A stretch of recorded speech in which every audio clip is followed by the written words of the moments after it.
Men, do you ever feel like you just can't get ahead? Like you're misunderstood? Like you have no one to talk to that truly hears you?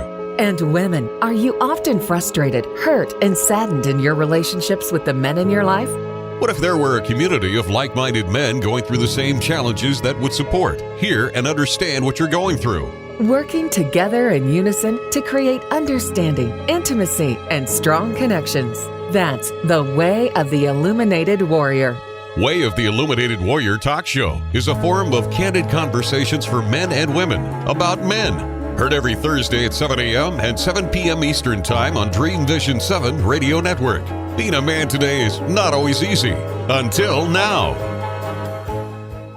All right, welcome friends. I am very excited today to be with a brother from another mother, Harry Liddell, who is coming from across the pond. I guess could be England or Australia. So I'm in I was going to say New York, but I'm in North Carolina. Old habits die hard. And Harry, welcome, coming from the UK. How you doing, my brother? I'm doing very well, thank you. I'm glad to be here. Excellent. Yeah. So you and I have been connecting now for quite a while, and our commonality is that we're both serving and doing men's work. And I love your posts. I love the sentiment, and I thought it was really would be great to connect. And I was thinking as I was preparing for this, I'm wondering if there's that much of a difference in men's work culturally. I've been to the UK before, and obviously I have nowhere near the experience of culture as you do. So I'm just gonna jump right in and ask you, like, in your experience, what is it with the men's work that you find to be universal or possibly different from what you know of, like the United States or other parts of the world, if there's any difference at all? Yeah, absolutely. I mean, I've been thinking about this recently, that the UK seems to be a bit more resistant to men's work from what I can tell. There's obviously, the cultural stiff upper lip, everybody just suppress their emotions. Whereas I think Americans seem to be a bit more like outward in their expression, which is a beautiful thing. But I don't think the UK has that as much. So it's been interesting to try and, get through to men in that way and help them to realize that, like, past the actual masculinity aspect, how it applies culturally has also limited them. So yeah, it's been an interesting journey to figure that out. Yeah. My experience, it's many moons ago that I was in Britain, and it's very, very proper. And I have, a few British friends, and they seem very proper, except when we have one too many pints, and that's a whole other story.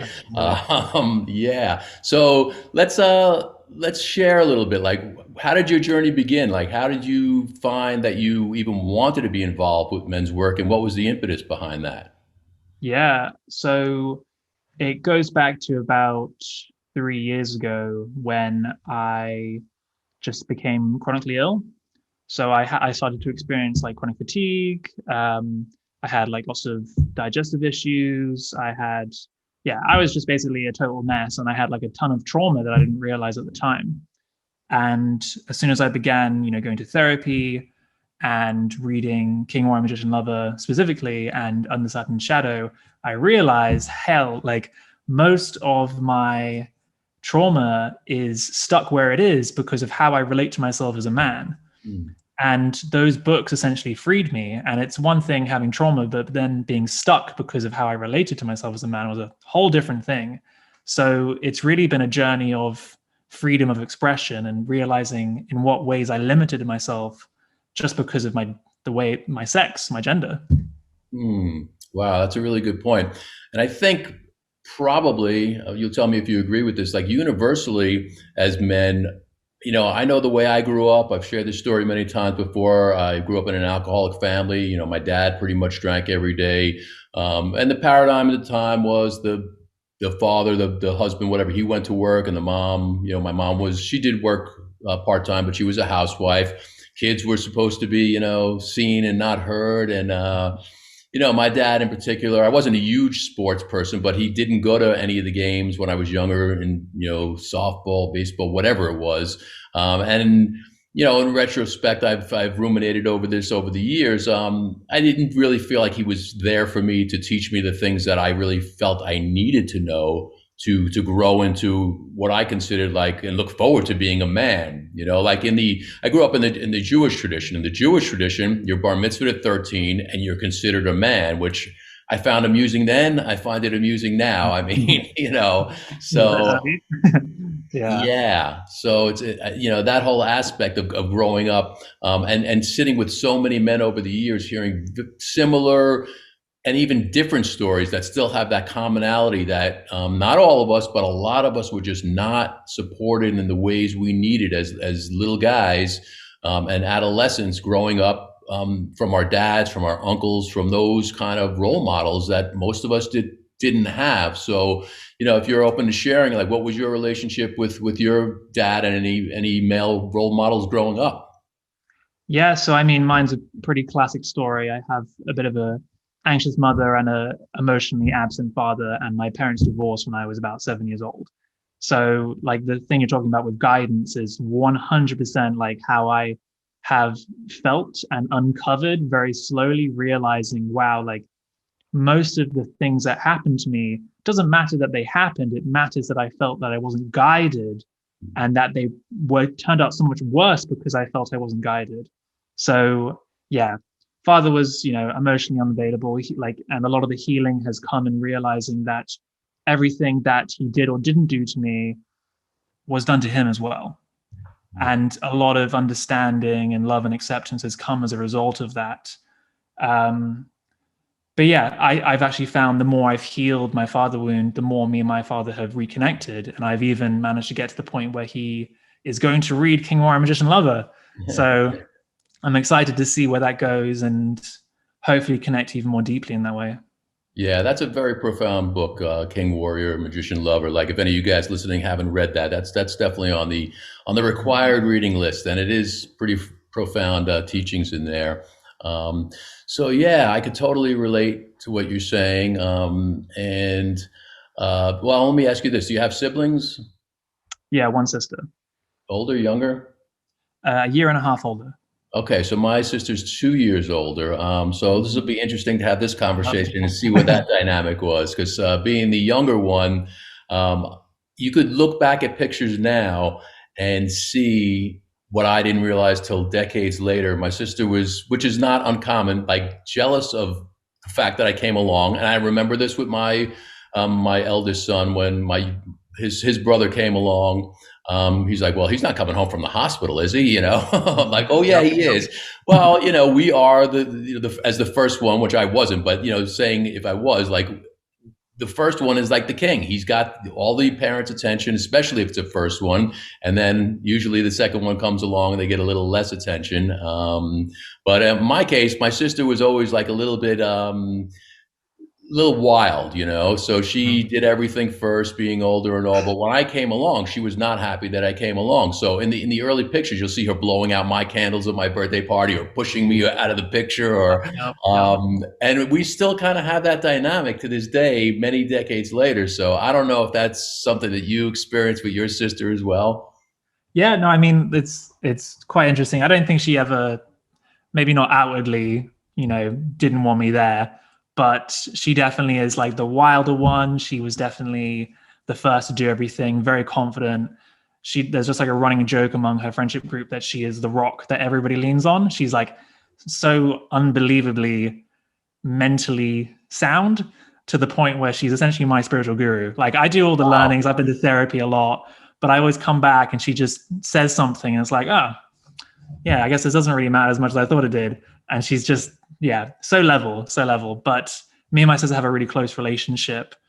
But the thing that was difficult for me growing up is because of the divorce, my mom and my sister were the ones who I lived with.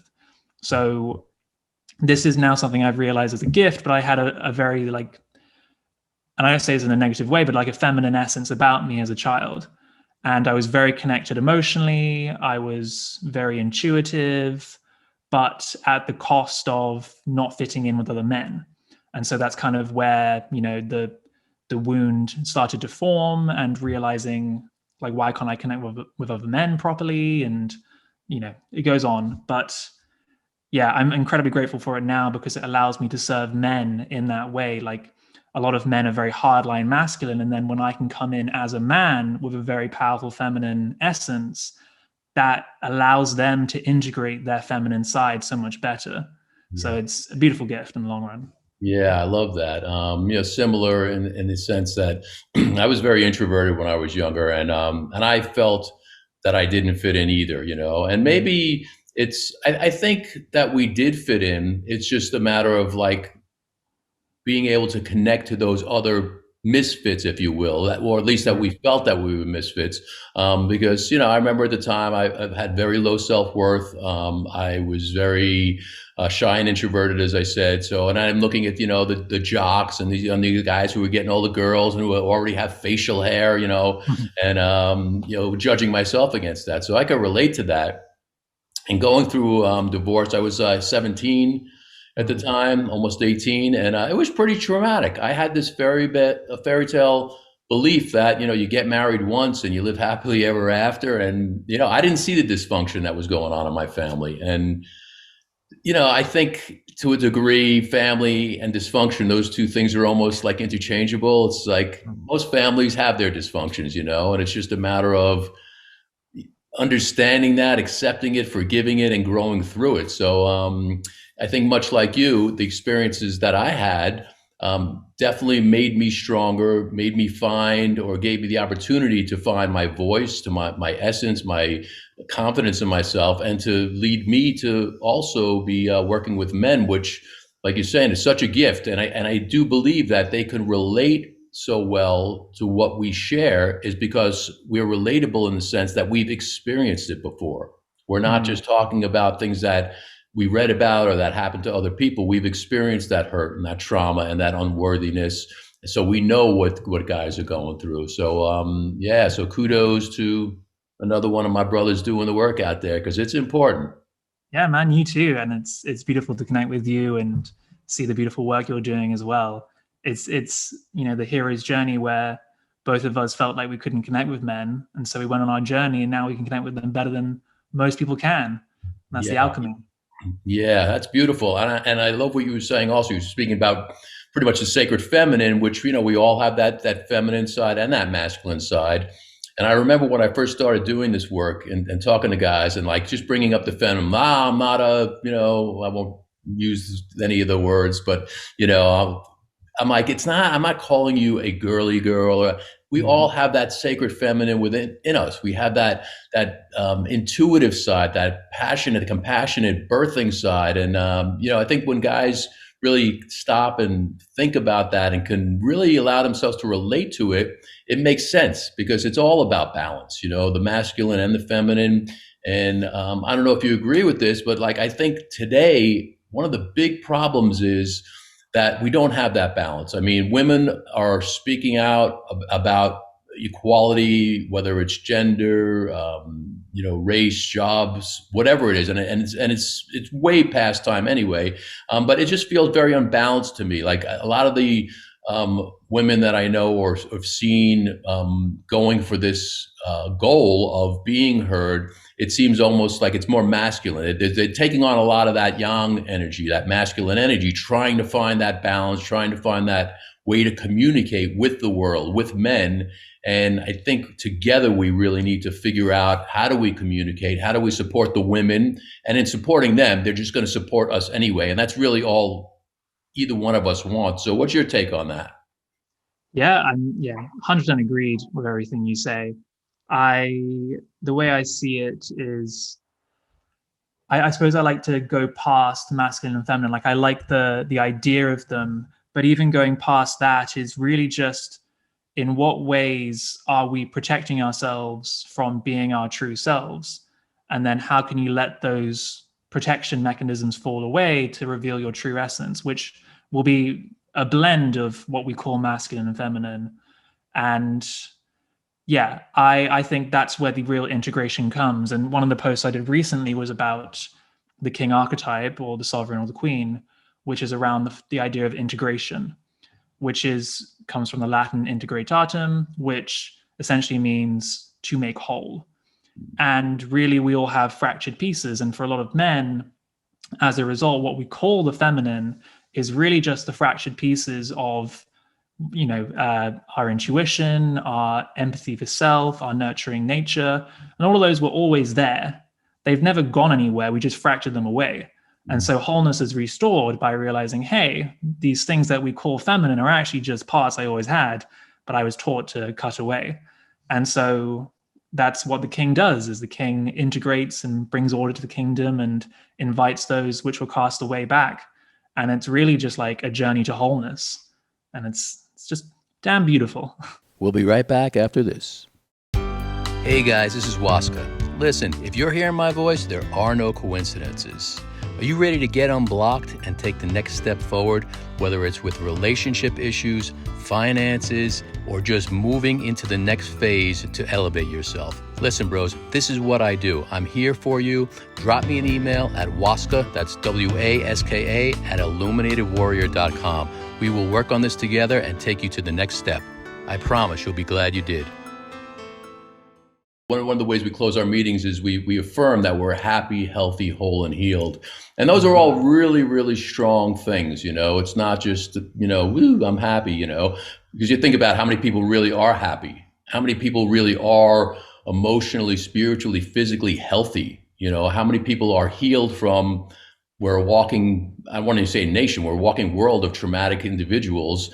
And, so happy, healthy, whole, and healed. I mean, to me, that's like the ultimate, and working on those things on a daily basis is so important. So I think this would be kind of cool. Let's maybe share like what we would do with guys to help them get to that point, to find that happiness, that holistic way of being, that healing. So if you'd like to start, or if you want me to start, whatever works. Yeah. So, I mean, usually the first question I ask is, what is your greatest fear? Because usually that is the direct route to wholeness. That is the thing you have most fractured away.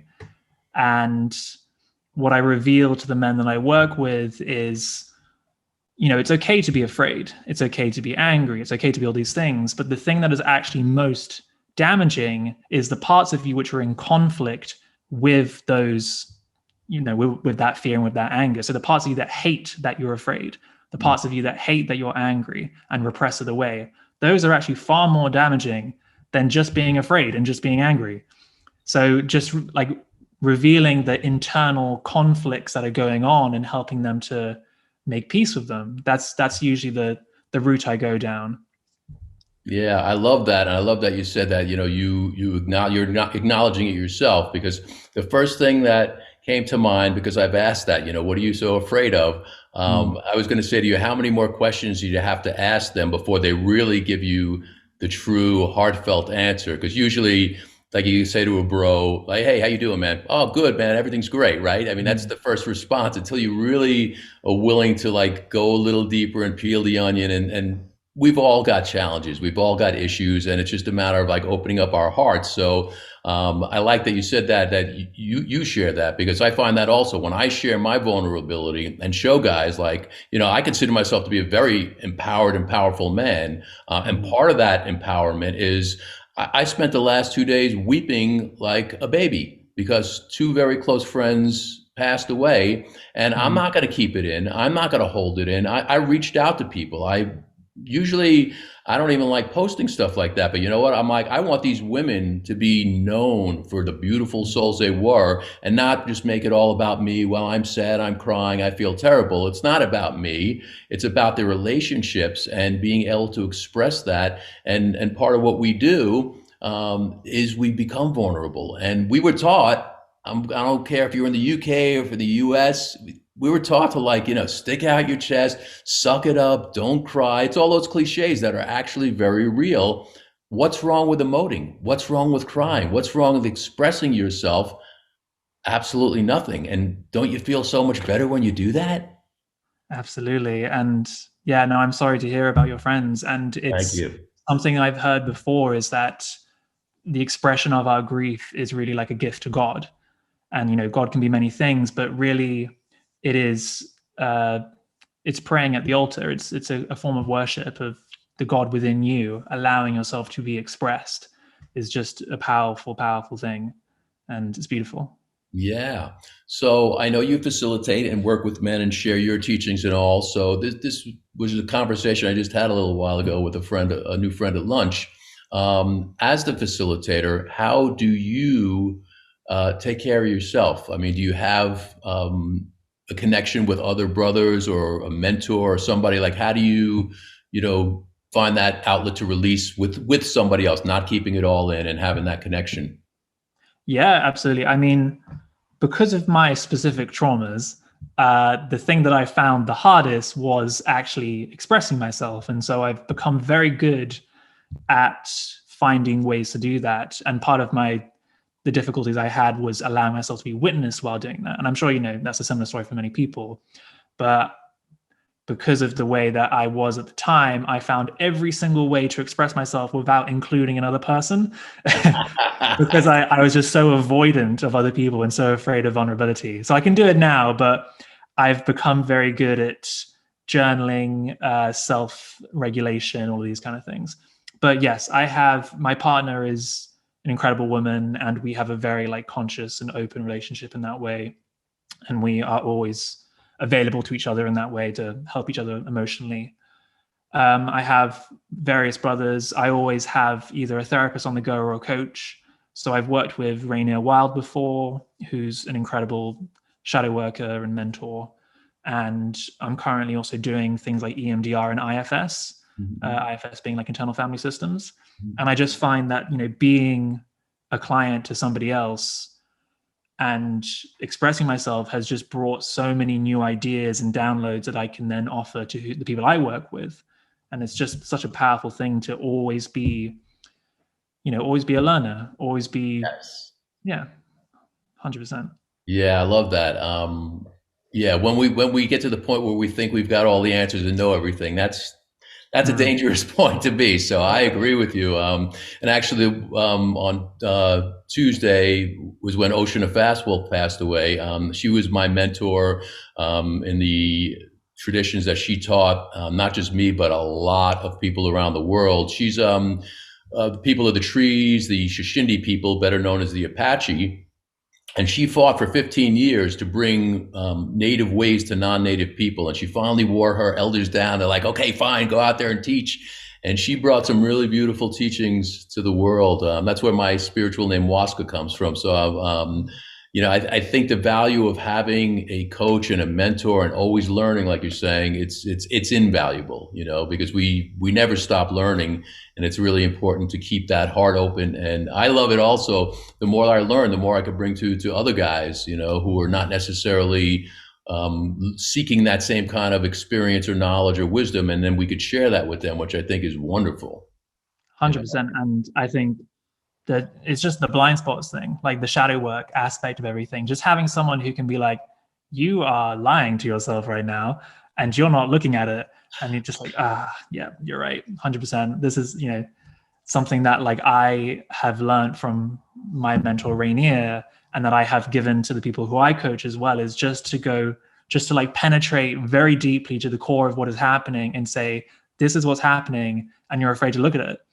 And that's just invaluable. And it's stuff I wish I'd had more of growing up as well, is to someone to be like, you're lying to yourself here. You're caught up in a story. Let's just go to either the emotion or to the truth and feel it and move on with our lives. Yeah. Yeah. That's beautiful. That is it's such a great point. I could totally relate to that. And, a lot of times the guys are in their heads, and it's just guys in general. We're builders, we're fixers, we're hunters, we're gatherers. And it's like, how many times it's like, there's a problem. Okay, this is what we got to do to fix it. It's like, whoa, slow down. Whoa, slow down. Is that about men's work? Yeah, right. And it's not always about fixing. It's about feeling, right? I'm sure you could relate to this. It's like so many times it's like, not what do you think about that, but how do you feel about that? How do you really feel? What's coming up for you in your body, and where is it taking effect? And those are the kind of things we're not really taught growing up. And maybe women go through the same thing. I don't know. But guys, definitely, we're definitely taught to keep it in, hold it in, stuff it down, and not feel it. And that's been the greatest gift for me. Back in the 90s, I started studying Tai Chi and Qigong and meditation and yoga. And I remember there was a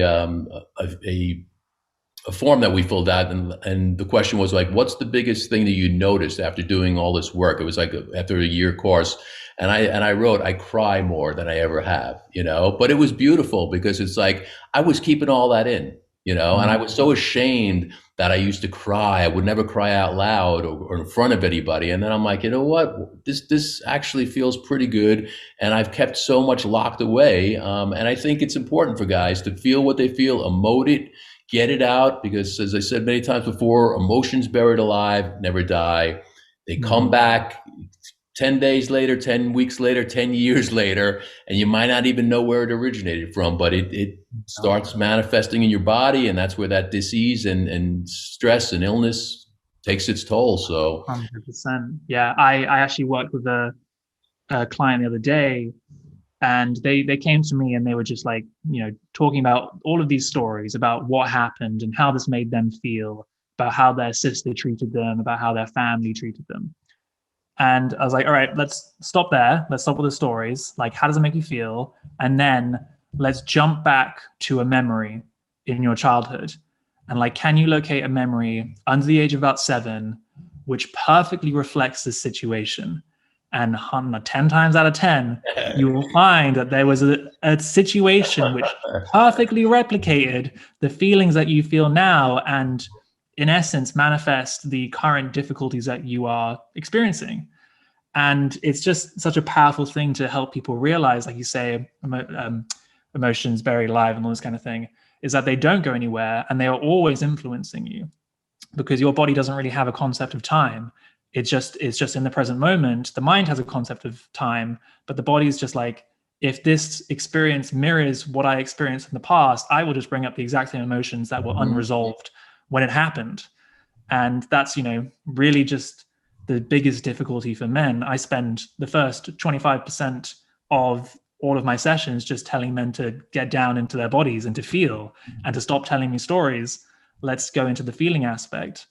And you can't logic your way out of an emotional problem. And just that, bringing that emotional resiliency, that ability to emotionally regulate, is just the most powerful thing for men, because it's the place they are most limited, because you will just keep accumulating stuck emotions, which will then influence every decision you make, and then you just never do anything at all. Absolutely, yeah. And as you said, absolutely 10 times out of 10. It's amazing.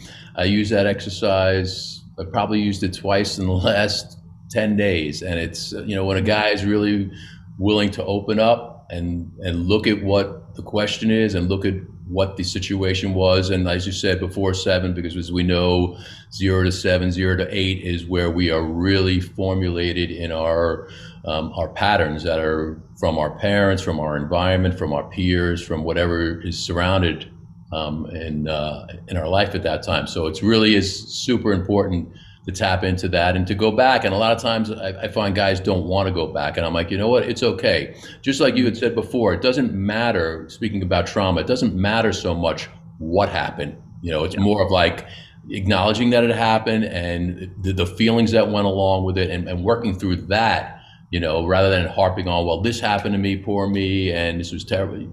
We get that, and it's true and it's real, but it's more getting into the feelings. And I just want to speak about one other thing you said, which the word came up, and we were talking about mirrors. The exercise that I think is so invaluable also, which I have a spiritual contract with the guys, because I'm a softie at heart, but like when it comes to men's work, I just feel like, you know what?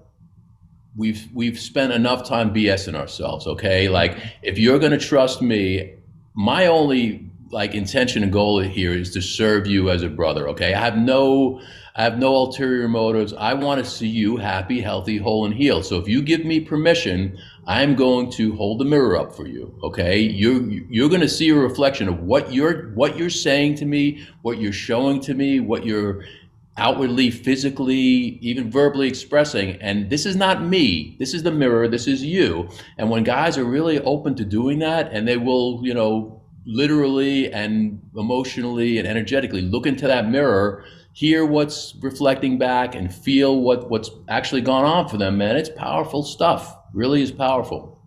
It is 100%. Just even the pure fact that another man is sitting with them and in essence guiding them, like that alone is just so powerfully symbolic to so many men.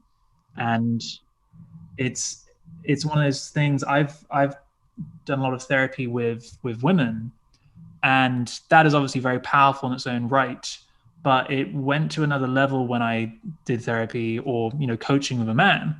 Simply, like, it actually triggered me way more because it just threatened my identity as a man so much more. But also there's so much more to be gained as a result, so much more power to be reclaimed. And yeah, it's just such a beautiful experience to be that mirror to men and to show them, like, I've been there. Yeah.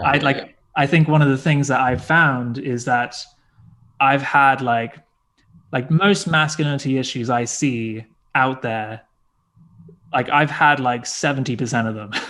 I feel like I've had a ton of them. And I'm like, oh, I can really relate to most people.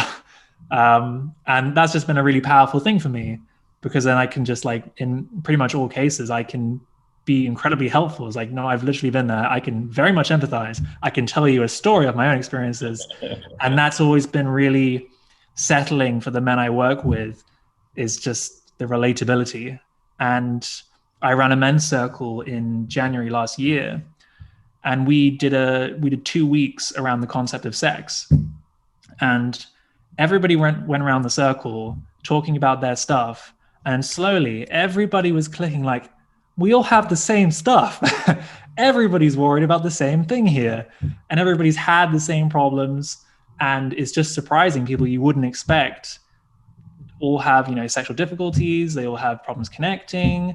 And it's because of one of the rules of being a man is don't talk about deep stuff. You never find out, which is a big problem.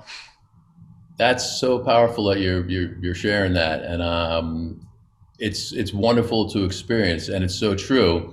When guys will be vulnerable and be real, and it only takes one guy in the circle to share the story, and we all could support that because we could all relate to it, just like you're saying, because we really do all have the same emotions, the issues, it's life, it's natural. So to keep it all in and not talk about it, it's really not just doing ourselves a disservice, it's doing our friends and our brothers a disservice. So it's wonderful to be able to share in that way, and it really is being of service to your brothers as well as to yourself. And another really powerful thing, which I know you have a wonderful relationship with your partner, and I don't know if you do this in your work as well. Guys, look, I'm a guy, so like we're saying, I've had a lot of experiences. I could share those experiences and the wisdom that comes with it. But I also feel if you want to have a relationship with a good, healthy relationship with women as well, we need to ask them. So I did one show. I'm like, what do women want? And I just went with it. I forget who I interviewed. Oh, it was one dude, David, and then this other woman actually chimed in. So I just sat back. I'm like, it's so funny. Then this is what most guys would do. So I'm like, David, I asked the question. I said, instead of even asking the question, why don't we just ask women what they want?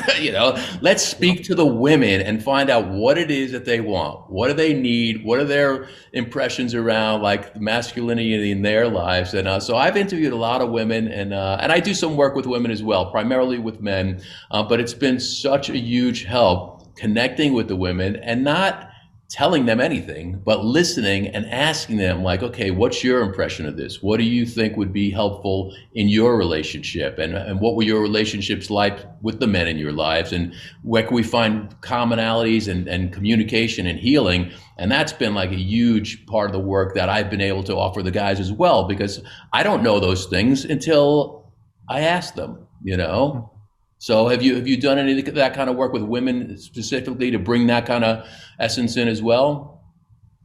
Yeah, I've worked with women before as well, and I've found that especially with my relationship, I think with every relationship, it's the truth and the love aspect have been the hardest things. And that's the motto in my relationship is truth and love, which we both agreed to is like, we will always, that is our North Star. We will always try and uphold each other to that standard. And truth and love in many ways are the same. It is a loving thing to tell the truth. So yeah, with me and my partner, I like at the beginning of our relationship, I was still like really ill. I still had a lot of trauma that I was holding on to. I've let go of a lot more of it now, but still on the journey. But Aren't we all? aren't we all? Yeah, it never ends. But also happy, whole, and healed. I've found that just getting to the point of truth has been so powerful, and really that has been for both of us. It's not so much we are trying to be truthful, it's more about how are we trying to protect ourselves, and can we let the protective layers fall away and let it be surrendered into love. And I use this concept, I'm sure many people have, of armor, that really aren't our stories, and our perceptions of life are, for the most part, they're armor. They are protection. And truth and love are our implicit, inherent nature, and we wall it away because we've been hurt in the past. And at the beginning of my relationship with my partner, which we started about a year and a half ago, it's mainly been taking those walls down. And I was very much walled off beforehand. I was very much closed off to love. For the first year, I couldn't really feel the feeling of love because I was so guarded. And I'm now at this point where oh my gosh, I can feel ecstatic love for her. And I knew it logically that I always could, but it just required me to just let the protection fall away and realize it was all just lies to keep me safe. And that they benefited me maybe at the time, but they're just stories. And that went back from when you were probably before 7 years old, when you were a little dude, right? Exactly. 100%. It's all just little old me trying to be safe. And I think this is something I really like to connect men to, as well as their inherent innocence. And a lot of men have lost their innocence and they've forgotten it ever existed, because, if you've read Under Saturn's Shadow, James Hollis talks about one of the 8 secrets men keep is that men are violent because their souls have been violated. And I know a lot of men maybe don't want to admit it, but I would suggest it's true in the facts that they've been told to be inhuman in many ways, be this idea that is impossible to reach. And really at your core, there's just this child that wants to be loved and wants to be safe. And then we just build all these complex stories and narratives and all these ideas and beliefs about who we should be that lie on top of this core desire to connect and to love and to be safe. And every man I've worked with, it's been the same story. You peel back all the layers. It's just I was a kid. I wanted to be loved just as I am. And that's something every man can connect with once you go deep enough. Yeah, that's so true. But just that last statement that you made is so very challenging for a lot of men just to even verbalize. Yeah. Right? But it's so liberating to actually get it out there and be in a safe space with another brother who's not going to be I keep wanting to say the P word, but that berates, because he too actually feels the same way, but he's going to be a macho dude and he's going to say, "Yeah, come on, man up," rather than being in that safe and sacred space where we embrace each other and we relate, and we could sit and look each other in the eye and be like, "You know what, bro, I went through the same thing. I went through the same thing," and have a healing, but it does take showing up, and it does take that vulnerability. And I was so shy and introverted when I was young. I couldn't, I was paralyzed a lot of times. And like you see, I got guitars in the background and all. I've always played for myself. I love playing guitar, and I'm not a rock star, but I'm pretty good at it. My voice, not so good. Okay. So I started doing this a while ago, I forced myself to actually play in front of people and sing in front of people. And I know music. I know my voice is not good, but I'm like, you know what? So what? So what? I Mm, have this music in my heart, and and I'll do that now. And I still am self-conscious about it. But you know what? I don't care. I will play and sing in front of somebody, even though I know it doesn't sound great, because I'm human. And if that inspires somebody else, great. If they want to laugh at me or have a chuckle about it, that's okay too. But it's that vulnerability that, as men, so many times we're not willing to let anybody see behind the mm, behind the curtain, behind the veils. And that really is a very empowering thing also, when you're willing to just stand back and be like, okay, I'm standing here naked, look at me, mhm, judge me if you want. And you realize, you know what, that wasn't the worst thing in the world. I did mm. it, and it helps to build up, those healthy ways. Exactly. And I mean, even the act itself isn't necessarily hard. It's the relationship to the act that is hard to deal with. And just like, it doesn't really matter what anyone does, it just matters how they relate to it. Um, but yeah, no, it's beautiful that you're like playing guitar and singing. Like, I actually started to get singing lessons recently because I have the same problem. Like, I love guitar, not maybe the best singer in the world, have some problems like speaking my truth. I was also like a really like quiet child to the point of like muteness to a certain point. Um, but the vulnerability aspect is so important. And there's a quote that I really like from Peter Crone where he says, when you're okay being vulnerable, you're no longer vulnerable because you've accepted that for yourself. And so no one can use it against you anymore. And like, there's an analogy I like to use with regards to the places in our minds that are weak are the places that aren't supported. In the same way, like a building, the places that are weak spots are the places which aren't supported. So you support those areas, you give them love, you give them the guidance, the safety, all of the like, it's okay to do this kind of energy. And then the vulnerability is kind of gone. And all it really requires is your like courage and love. And those two blended together just patch up all of the holes that, might have been put there by other people or by life in general. We'll be right back after this.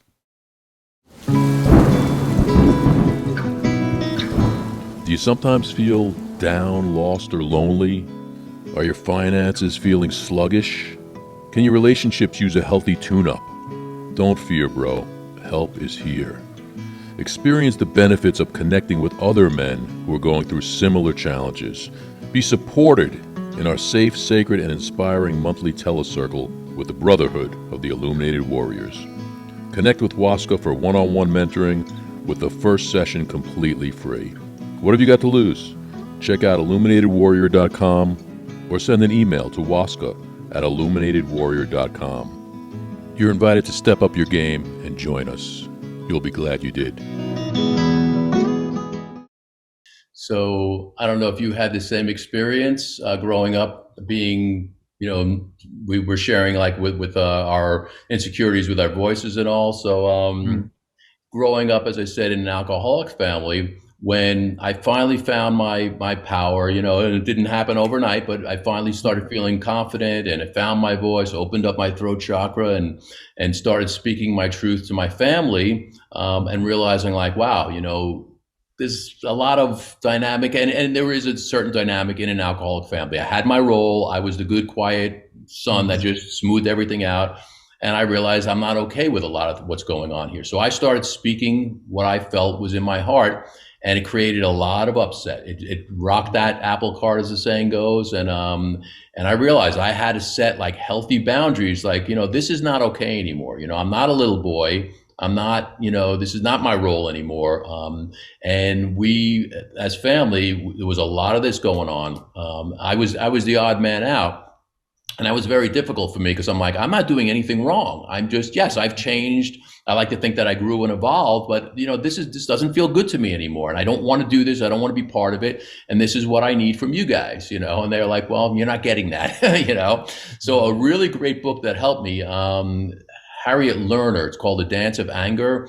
And in short, I don't know if you ever read that. It's basically, if you look at it like a triangle, so I could say, well, here's me, here's my parents, here's my sister. When one person starts knocking that triangle out of shape, the other ones try to suck you back in, which they absolutely did, because that's where the comfort is. Even if it's not healthy, and even if they know it, also the comfort factor is there. So it took a while for them to come back around, but I stood my ground, and I just said, hey, here's healthy boundaries for all of us, and I don't want to have relationships that aren't working, but this is the only way it's going to work for me. And so anyway, energetically, they started feeling that like I was not. I was very serious about this, and I was not going to submit to the abuse anymore. And eventually they did come around, and our relationships, my dad's passed now, but we did work that out when he was still alive. But my mom and even my sister, the relationships are much better, because I did break that dynamic, and I stood by my beliefs and my truths and my faith in what was right. And it works, it's not always easy, but we got to do the work, and we got to speak that truth with compassion. I'll just add one more caveat. So my sons went through the Illuminated Warrior program like years ago, and part of it we do the chakra system. So we get to the Vishuddha, the throat chakra. I'm like, okay, we're going to speak our truth. So they took total liberties with speaking their truth. So I had to add the caveat: we speak our truth with compassion. You can't just say whatever you want. Yeah. Yes. 100%. And yeah, just want to say, like, what you did is so powerful that, like, this entire arc of your life, you healed that wound for yourself, and as a result, it greatly improved your entire family. Like, how incredible is that you have that power to do that because you went on that journey? And there's that beautiful quote, which I think is misattributed to Buddha, but it's like, I tried to change the world and I couldn't, so I tried to change my nation and I couldn't, so I tried to change my town and I couldn't, so I tried to change my family and I couldn't, so I tried to change myself and I did. And then going the other way, they could then change the world because they changed themselves. And like, I have found that so profoundly for myself, and it's so powerful that you've done the exact same thing to such a huge degree. Like, it really just takes one person, and in many ways this is the power of the black sheep archetype. The black sheep is the one that takes on all the frustrations and all of the shadows of the family, and they are burdened with it, and they can see that everything's not quite right, but everybody else is still playing their roles. And then it's usually the black sheep who feels like they never fit in, but that is their power, that they then get to be the person that doesn't fit in and change the entire way that their family is structured, or their town, or their entire world. And yeah, I just want to say how powerful it is that you did that, and how beautiful. No, thanks for acknowledging that. I appreciate it. And now I'm going to stop beating myself up, because I can't believe I can't remember that specific. That's Rumi quoted. I try to change the world, and I can't remember that part. Then I try to change myself. Yeah. Okay, it's Rumi. Yeah, and I love that quote. It's on all the inquiries that I send out every month, and I can't believe I don't know verbatim already. But but it's so true, though. It's like, that the only thing that we could do is to change ourselves. And I first learned that growing up in an alcoholic family. I'm like, why are you like this, Dad? Why are you doing this? Why are you saying this?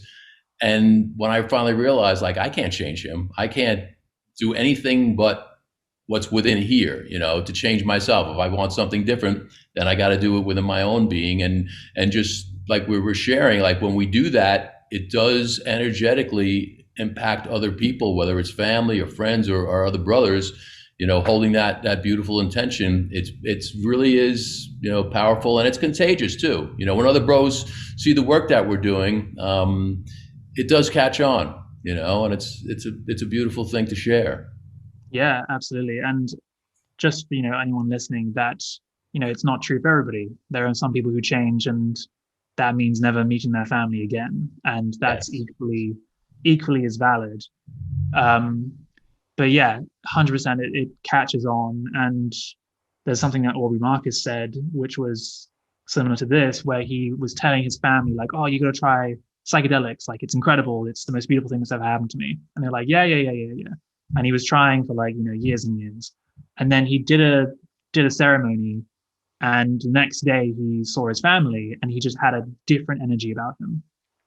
And he said they saw that energy and they realized, hey, actually, maybe I am interested in this. And it's just by the way that you are embodied, this embodied leadership. I am what I preach. I am happy. I am whole. And people want that. People are attracted to that. It's just such a beautiful energy. And it's just something that, I'm glad that I can help other men bring that to themselves. And I'm attracted to other men in that way as well. Yeah. Yeah. I don't know if you've had this experience. Some of my closest friends who, maybe because we are as close as we are, they will ask for private counsel, but in the 2 decades of doing this work, they just will not open themselves up to it. Do you have any friends like that? Yeah, I mean, it's one of those things, like some men just don't want it, and that is just the way it is. And I'll never force anybody, but I will furiously try and point out everything just in case it triggers anything. That's like the thing I love to do the most, is just, point out truth where I see it. And that can just be powerful in itself. But yeah, like I've done the classic thing of trying to change my parents for a long time. Like one of my wounds was trying to protect my mum, because I perceived her to just not have been protected, and that, triggered baby Harry. And since then I've been, I have this, I personally, a character in my head who wants to protect women. And that's been a big part of my work, is like the feminist aspect of it. But yeah, don't really know where I was going with that thought, but that's where I went. Yeah. Well, it's good. And just like the thought comes, the thought goes. The beauty of sitting with other men is that you have that space. Like when we sit in circle, I'm sure you've had this experience also. We could sit in circle, and if something comes up, or a brother has an issue, or needs to say something, or needs some support, that's what it's really all about.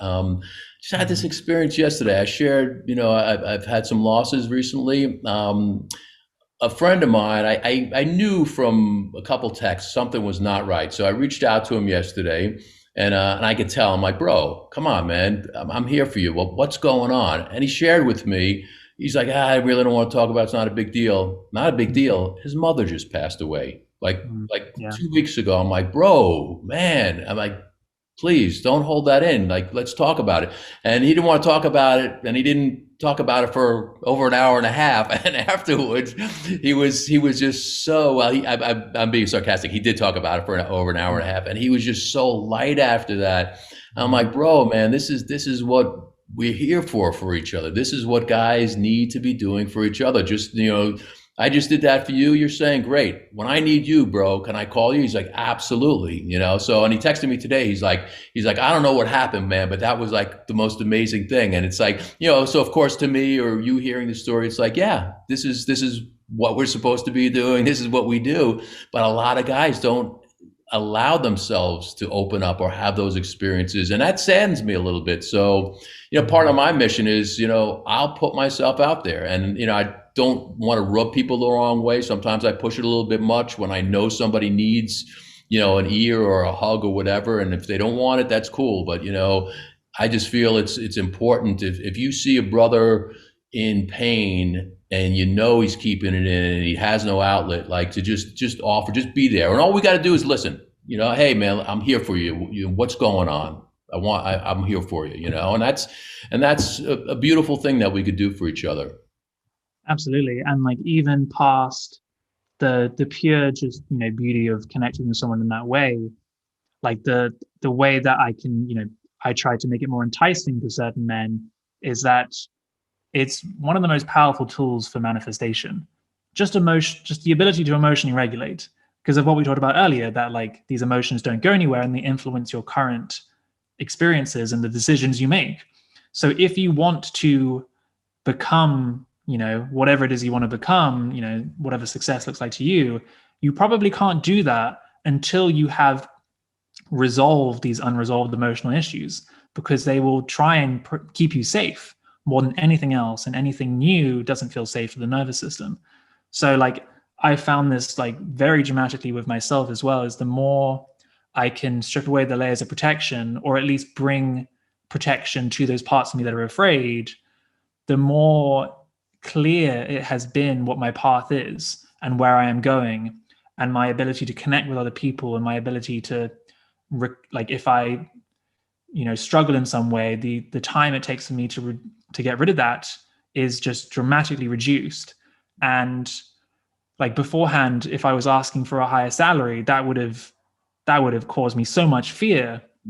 But now it's like, oh, wait, actually, no, I know how much I'm worth, and asking for a higher salary is easy. So like this, just from like a monetary point of view, from like a regular Western idea of success, I really don't think you can get to like the highest highs of success unless you can actually connect with your heart and strip away all the layers of protection. Like some people do it in a very pathological way. They go for success, and some of them reach it, and many, many more burn out and, experience depression, all these kind of things.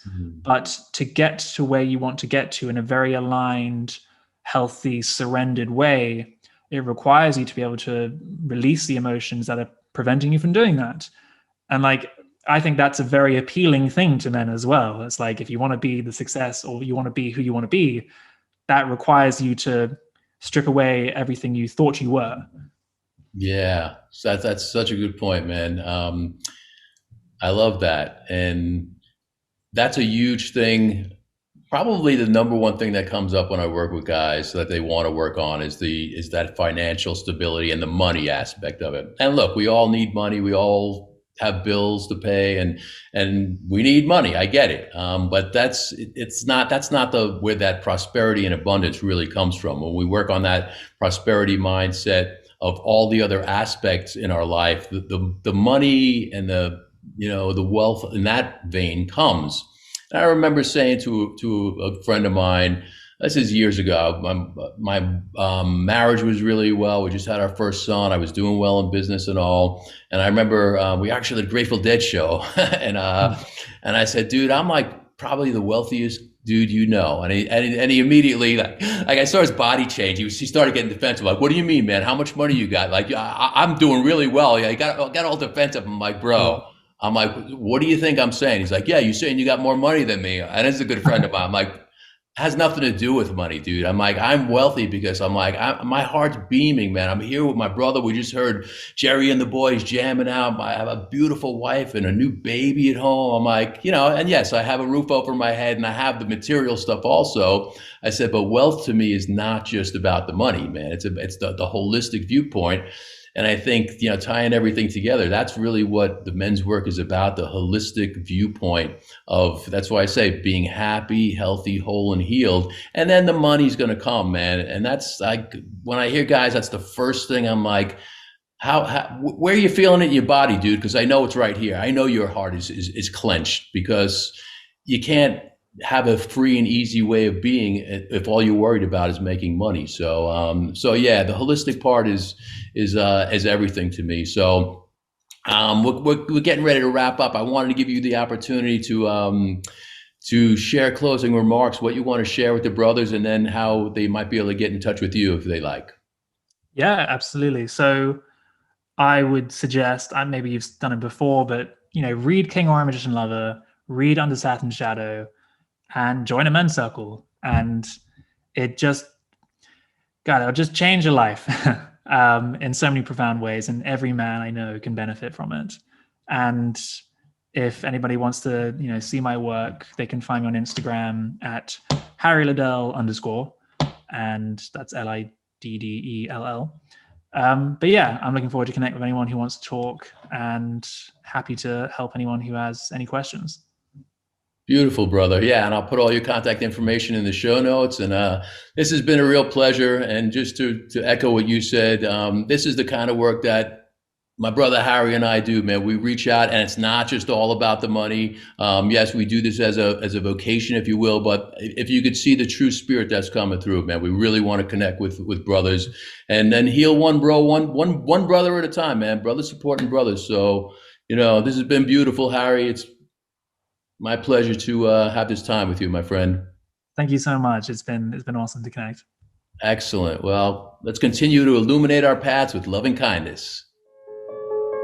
Visit illuminatedwarrior.com if you'd like to go deeper and find out more about what's available within the Illuminated Warrior Men's Transformational community. Tune in next time for more candid conversations for men and women about men on the Way of the Illuminated Warrior talk show every Thursday at 7 a.m. and 7 p.m. Eastern Time on Dream Vision 7 Radio Network. Until next time, illuminate your path with loving kindness.